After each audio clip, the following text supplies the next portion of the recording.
আবু জাহেল ডাক দিয়া বলে, ও মুহাম্মদ, তুমি কোন এক নাই আল্লাহর দাওয়াতের কাজ করতেছ?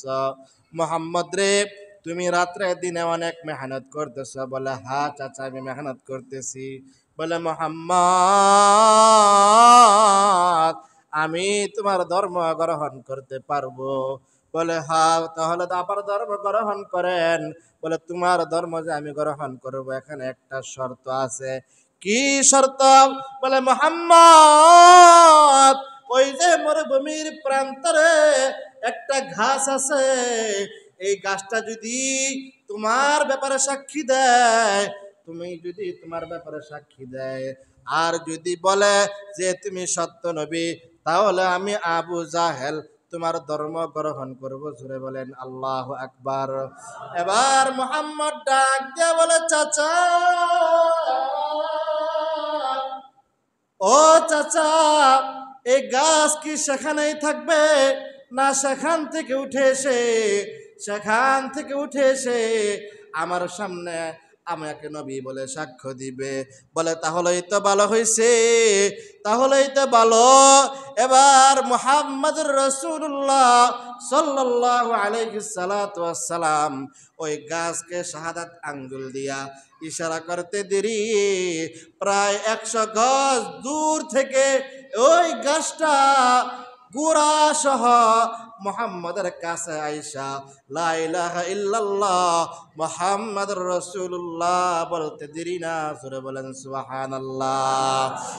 ইমামুল আউয়ালিন আল আখিরিন, ইমামুল আউয়ালিন আল আখিরিন, বাহার সাদকা রহমাতাল লিল আলামিন, সাইয়্যিদুল কাওনাইন খাতামুল মুরসালিন, আখেরা মুতবুদে ফখরুল আউয়ালিন, শুধু ওজুদাস রহমাতাল লিল আলামিন, মসজিদে ও শুধু হামারু এ জমিন।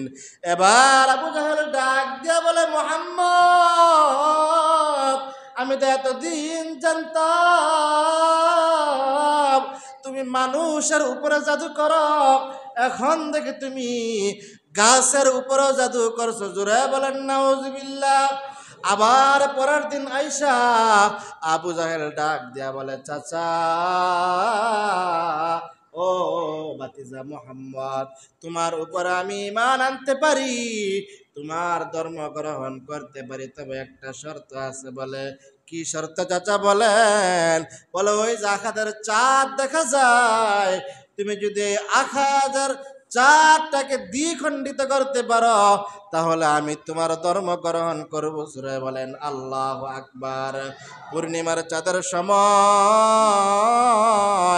আল্লাহর রাসূল সাল্লাল্লাহু আলাইহি সাল্লাতু ওয়াসসালাম আল্লাহ রাব্বুল আলামিনের উপরে তাওয়াক্কুল করিয়া এই চাঁদের বরাবর শাহাদাত আঙ্গুল দিয়া ইশারা করতে দেরি, এই যাত্রা দ্বিখণ্ড হইতে দেরি না। জোরে বলেন সুবহানাল্লাহ। বাইরা আমার, আবু জাহেল ডাক দিয়ে বলে, মুহাম্মদ, যত দূর জানি তুমি মক্কার মানুষদেরকে জাদু কইরা পাগল বানাইছ, মক্কার গাছগুলাকে তুমি জাদু কইরা ফেলছ। এখন দেখি তুমি এমন জাদু শিখছ, আকাশের চাঁদেরও তুমি 2 খণ্ড কইরা ফেলাইছ। জোরে বলেন আল্লাহু আকবার। মুহাম্মদ ডাক দিয়া বলে, চাচা, আপনি কি এই ধর্ম গ্রহণ করবেন না? বলে, না না, বাপ দাদার ধর্মের মধ্যে চুলকানি মারিয়া আমি এক নাই আল্লাহর ধর্ম গ্রহণ করতে পারবো না। জোরে বলেন নাউজুবিল্লাহ। ভাইরা আমার, রাসূল আকরাম সাল্লাল্লাহু আলাইহি সাল্লাতু ওয়াসসালাম দীর্ঘ 3 বছর গোপনে দাওয়াত দিলেন।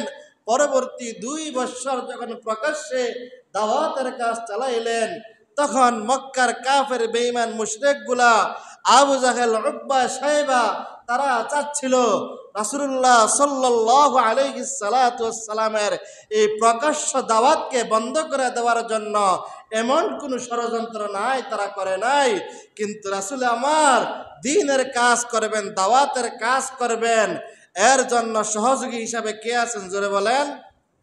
আল্লাহ। জোরে বলেন? হযরতে মূসা আলাইহিস সালাতু ওয়াস সালামের জামানায় ওনার উপরে তাওরাত কিতাব নাজিল হয়েছিল। তাওরাত কিতাবের একজন হাফেজ ছিল যার নাম হলো হারেস। তার নাম কি? কথাগুলো ভালো করে বুঝবেন। সে তাওরাত কিতাবের আলেম ছিল, তাওরাত কিতাবের হাফেজ ছিল। মূসা আলাইহিস সালাতু ওয়াস সালামের জামানায়ও তাওরাত কিতাবের মধ্যে পৃষ্ঠায় পৃষ্ঠায় শুধু মুহাম্মদের নাম, জোরে বলেন সুবহানাল্লাহ। পৃষ্ঠায় পৃষ্ঠায় শুধু মুহাম্মদের নাম।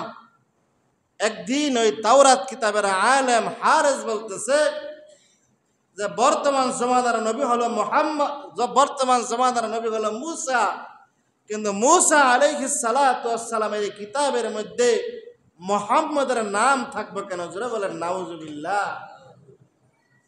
বুঝবেন, রাসূল আকরাম সাল্লাল্লাহু আলাইহি সাল্লাতু ওয়াস সালামের সাথে বেয়াদবি করলে তো এটার বিচার আছেই। মুহাম্মাদের নামের সাথে বেয়াদবি করার ফলাফল কিরকম একটু মনোযোগ দিয়ে ঘটনাটা শুনেন। মূসা পয়গাম্বর বলে ইনি তা আখিরি নবী, শেষ নবী, নবী কুলের নবী, সমস্ত জগতের নবী। ওনার নাম তো কিতাব